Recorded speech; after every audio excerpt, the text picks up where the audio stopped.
Hello viewers, I'm your host Pratiksha Mishra with another episode of South Asia Focus. Let's start the show with the G7 summit where India left a profound impression. Prime Minister Narendra Modi's presence underscored India's confidence and robust global influence. India's proactive stance on technology and energy initiatives was spotlighted as PM Modi reaffirmed New Delhi's pledge to exceed climate change conference targets ahead of schedule. His dialogues with global leaders further demonstrated India's commitment to advocating for global South nations amidst prevailing global uncertainties. Take a look. In the vibrant atmosphere of a bustling summit hall adorned with flags representing the world's foremost economies, Indian Prime Minister Narendra Modi emerged as a symbol of confidence and determination, capturing the spotlight at the G7 summit in Italy's Apulia. Cameras seized a defining moment as PM Modi confidently took center stage where leaders from across the globe had converged, thereby highlighting India's pivotal position on the global platform. Another remarkable highlight at the event was the Italian Prime Minister's adoption of the Namaste gesture at the summit, a sincere tribute showcasing her profound respect and genuine appreciation for India's diverse cultural legacy. These events demonstrated that India's substantial global influence and cultural prominence were widely acknowledged and respected at the G7 summit. Invited as an outreach country by Italian PM Giorgia Meloni, India actively engaged in productive discussions with world leaders. At the summit, PM Modi actively participated in the outreach sessions dedicated to artificial intelligence, energy, Africa, and the Mediterranean. PM Modi highlighted India's energy strategy and reaffirmed the nation's commitment to exceeding its climate change conference of the parties' commitments ahead of schedule. He also emphasized India's steadfast support for the interests of global South countries amid ongoing global uncertainties and tensions. Additionally, in his discussions with Ukrainian President Zelensky, PM Modi reiterated India's dedication to resolving conflicts peacefully through dialogue and diplomatic efforts. The world is today in a very difficult phase. There are impacts of the pandemic, the Russia-Ukraine war, and then the Israel-Hamas war. All these have the larger impact on the global South, on the world, especially the developing countries. So India is the voice of the global South. So when those countries that so-called advanced economies are conferring among themselves how to confront these challenges, India brings a voice of sanity. When India says that there should be a dialogue, diplomacy, and for peace, and that this is not an era of war. Now that is something that is a message that goes through.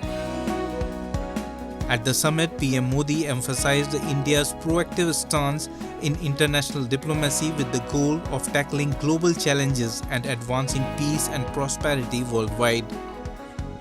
In addition, Prime Minister Modi met with Pope Francis during his engagements, extending a formal invitation for the Pope to visit India. I'm very happy to hear that the Prime Minister, Mr. Modi, is meeting Pope Francis on the sidelines of the G7 meeting. I was aware that the Pope is attending and addressing the members of the G7.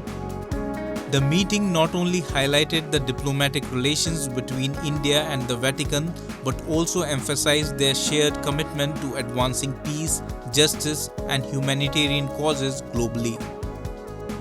These engagements underscore India's broad diplomatic approach, focusing on building strategic partnerships and fostering dialogue among different faiths to foster international cooperation. Moving on. In Pakistan-occupied Gilgit-Baltistan, tensions are escalating at the Karakoram International University campus. Students are protesting against what they see as unjust fee hikes and the imminent threat of campus closure. Many of these students hail from remote areas, hoping for a brighter future through education, only to encounter unexpected challenges. The Vice-Chancellor's announcement of possible closure due to funding shortages has sparked outrage, leaving students betrayed. A report. Outside the Hunza campus of Karakoram International University, students from different parts of Pakistan-occupied Gilgit-Baltistan are protesting against the government and university administration. They had journeyed from their remote hometowns with aspirations of higher education, only to confront an unexpected reality at the university.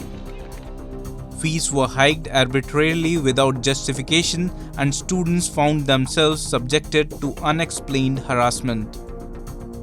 The situation took a dire turn when the Vice-Chancellor declared the imminent closure of the campus, citing insufficient government funding as the reason. This abrupt announcement left the students feeling disillusioned and betrayed, as they had hoped the university would be a gateway to knowledge and opportunity, not a victim of financial mismanagement. Authorities से हमारे लिए जो decision आया है कि campus बंद कर देंगे, लेकिन ये जो डिसीजन है इसको हम नहीं मानते, इसकी हम भरपूर मजम्मत करते हैं, क्योंकि ये हमारे लिए बहुत स्टूडेंट्स के लिए नुकसानदेह हो सकता है हमारे लिए। तो हम इस डिसीजन को नहीं मानेंगे। हम भरपूर कोशिश करेंगे कि कैंपस बिल्कुल भी बंद ना हो, और क्योंकि हमारे डिग्रीज भी कंप्लीट बिल्कुल नहीं है, कंटिन्यू चल रही है, तो इससे हमारा बहुत बड़ा नुकसान हो सकता है स्टूडेंट्स का। Despite global efforts to advance education, the situation in this region appears to be regressing. Numerous obstacles hinder students' pursuit of education here. Budgets for higher education are slashed. Funds from the Higher Education Commission are sporadic for Karakoram University, and vice-chancellors frequently go absent for extended periods, stalling critical decisions. Favoritism often dictates decisions, and when students persist despite these challenges, university campuses face sudden closure decreed by the Vice-Chancellor. These cumulative setbacks underscore a troubling trend where education progress is thwarted by systematic inefficiencies and administrative neglect. यहाँ के जो है ये तो कोई यानी इंसाफ नहीं होगी कि हम जो बीच में आके हमारी डिग्री छीनी जाए, और साथ साथ ये भी सुनने में आया कि 25% जो है फी में इजाफा की गई है। तो यहाँ पे कोई इतने अमीर लोग नहीं है कि जो एक साथ जो है 25% फी का जो इजाफा होगा उसको हम जो है मान लें। और साथ साथ हुंजा कैंपस जो है अभी बाकी सब कैंपस से शायद ही ट्रेंड यानी आगे है, तो इनके मुस्तकबिल का जिम्मेदार कौन है।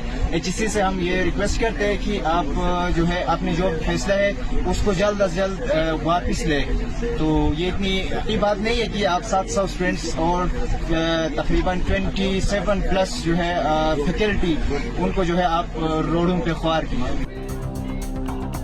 There appears to be a deliberate effort to undermine education in Pakistan-occupied Gilgit-Baltistan. It appears Pakistan is reluctant to provide quality education to students in these territories, possibly fearing that an educated populace would challenge their control. Despite setting up university campuses like in Hunza to facilitate learning, these institutions have been plagued from the start by tension, incompetence, irresponsible management, and corruption. This situation has transformed them from centers of learning into symbols of disorder and mismanagement. Many students from Gilgit-Baltistan travel to major cities such as Karachi to pursue higher education when they cannot secure admission in local colleges or pursue their desired courses. However, this option is financially impractical for most, making local universities their only viable choice. If these institutions are also forced to shut down, the future for these aspiring students looks bleak, raising serious questions about their access to quality education and opportunities for academic growth. Time now for Asia This Week, the stories from across the continent. Thailand's Senate passed the final reading of a marriage equality law, paving the way for it to become the first country in Southeast Asia to recognize same-sex couples. The bill comes after more than 2 decades of effort from activists and politicians after previous drafts did not reach Parliament.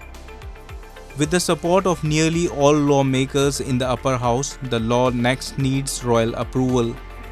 It will come into force 120 days after it is published in the Royal Gazette. Lawmakers and activists were seen celebrating in Thailand's parliament, waving rainbow flags and smiling, with some raising their fists in solidarity with the LGBT community.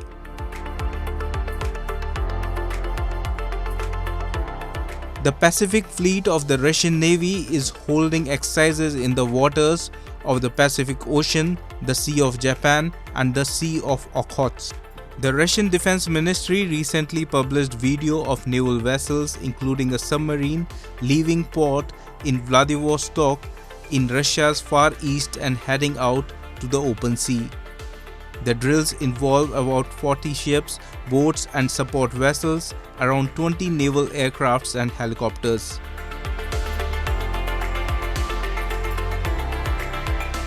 Hundreds of people have died and thousands have been treated for heat stroke while performing the annual Muslim Hajj pilgrimage in Mecca amid extreme temperatures of up to 49 degrees centigrade. According to reports, more than 1.8 million people are taking part in this year's Hajj, one of the world's largest religious gatherings. While deaths among pilgrims are not uncommon, this year's gathering is being held amid particularly high temperatures. Muslim pilgrims gather on the Mount of Mercy during the annual Hajj pilgrimage outside the holy city of Mecca in Saudi Arabia. Amidst heightened international scrutiny over China's policies in Tibet, a historic meeting between the US congressional delegation and the Dalai Lama in India's Dharamshala has underscored growing tensions and hopes for change. The delegation's visit follows the recent passage of the Tibet Resolve Bill in the US House of Representatives, signaling a renewed push for Tibetan autonomy and cultural preservation. Take a look.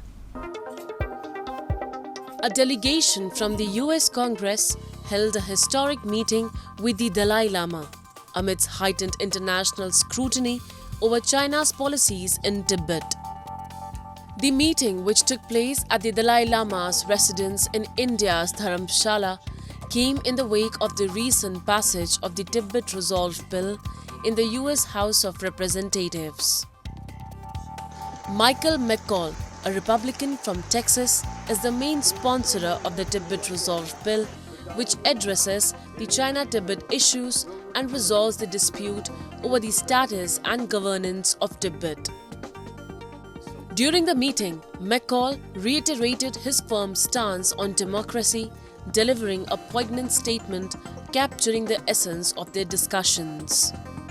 He criticized Chinese president, asserting that embracing dictatorship means sacrificing freedom. Chairman Xi is wrong, because democracy is the best form of government, because it gives power to the people. If all you want is a decision to be made like that, you're giving up your freedom in exchange for a dictatorship. That's why democracy is the best form of government. That's why Chairman Xi is wrong. Tibetans are eagerly waiting for US President Joe Biden to sign the Tibet Resolve Bill and present the biggest gift to the Dalai Lama. The bill calls on Beijing to resume dialogue with the Dalai Lama, the spiritual leader of Tibet, and other Tibetan leaders about how Tibet is governed. Gregory Meeks, a US representative, expressed that despite objections from China, their determination to uphold the principles of the bill remains strong. China can express unhappiness if it wants. We're going to stand for what's right. What's right is to make sure that Tibetans have freedom. They're able to return to their native land. They're able to have and live and keep their culture and their history. That's what's right, and that's what's important. Penpa Shering, the president of Tibet, highlighted the pervasive influence of Beijing's propaganda. leveraging its economic and political might to enforce a narrative that Tibet is an integral part of the People's Republic of China. He underscored that Tibetans view their homeland as an occupied nation, emphasizing the need to challenge and alter China's dominant narrative on Tibet's status. China's propaganda is so pervasive and also because of their position as the second largest economy in the world. Even before that, also they have political power, they have military power, all because of their economic power, and they force other countries to say that Tibet is part of People's Republic of China, whereas Tibet is an occupied nation. So this narrative of China has to be changed. These developments underscore a growing international consensus on supporting Tibet's autonomy and cultural heritage amidst challenges posed by China's economic and political influence. The global community awaits US President Joe Biden's decision on signing the Tibet Resolve Bill, seen as a pivotal step towards affirming these principles and supporting the Tibetan cause on the world stage.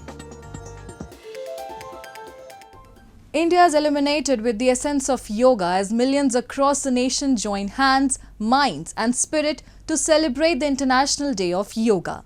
Beyond the country's borders, in iconic locations like New York City's Times Square, yoga enthusiasts gather, reaffirming yoga's transformative power on the global stage. As we reflect on this journey of inner peace and holistic well-being, it's clear that yoga continues to bridge cultures and connects heart worldwide, embodying India's rich cultural heritage and its gift to the world. Take a look. On June 21st, Indian Prime Minister Narendra Modi commemorated the International Day of Yoga in Srinagar, performing yoga exercises and meditation at the Sher-e-Kashmir International Conference Centre alongside locals. His presence highlighted the profound impact of yoga on physical, mental and spiritual well-being, emphasizing its role in fostering a new wave of yoga tourism across India. The United Nations recognized the universal importance of yoga by designating June 21st as the International Day of Yoga in 2014, following a proposal initiated by PM Modi himself. This year, the theme of the International Day of Yoga was Yoga for Self and Society. आज दुनिया एक नई योग economy को आगे बढ़ने में देख रही है। आप देखिए, भारत में ऋषिकेश, काशी से लेकर केरला तक योग टूरिज्म का नया ट्रेंड देखने को मिल रहा है। दुनिया भर से टूरिस्ट इसलिए भारत आ रहे हैं क्योंकि उन्हें भारत में ऑथेंटिक योग सीख रहा है। Originating in India, yoga includes exercises, postures and meditation aimed at achieving physical, mental and spiritual well-being. Yoga was practiced across the nation on Yoga Day, a celebration that united people from diverse backgrounds in a collective embrace of this ancient discipline. Amidst the early morning mist, participants of all ages and walks of life engaged in synchronized yoga poses, guided by experienced instructors who highlighted the health and spiritual benefits of each posture.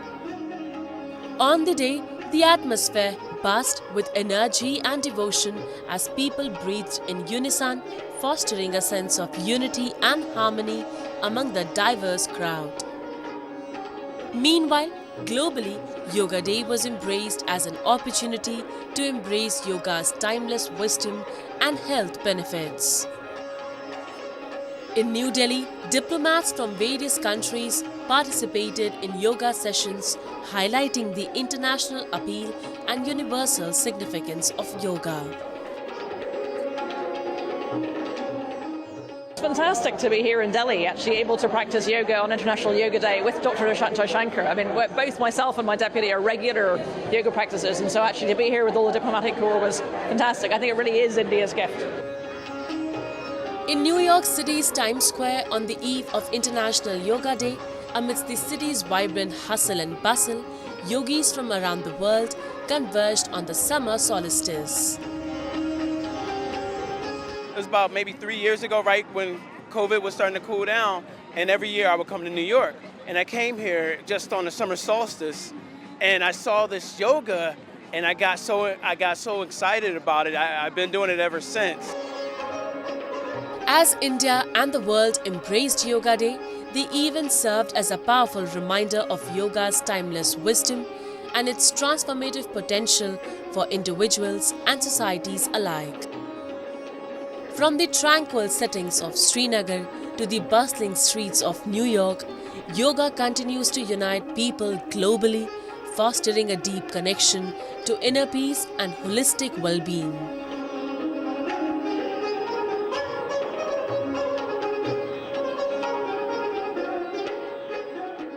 This global celebration underscores yoga's enduring role in fostering unity, peace and well-being across nations. And with that, we come to the end of this week's episode. See you next week. Goodbye and take care.